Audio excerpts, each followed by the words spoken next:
घर में लेकर आ गया इस लड़की को। अयास, मैं क्या करूं, तुम्हारा क्या करूं? पीछे पलटी भी नहीं और लड़की को घर ले आया।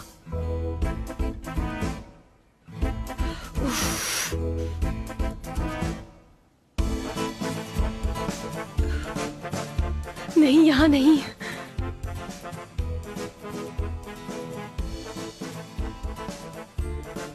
यहाँ भी नहीं।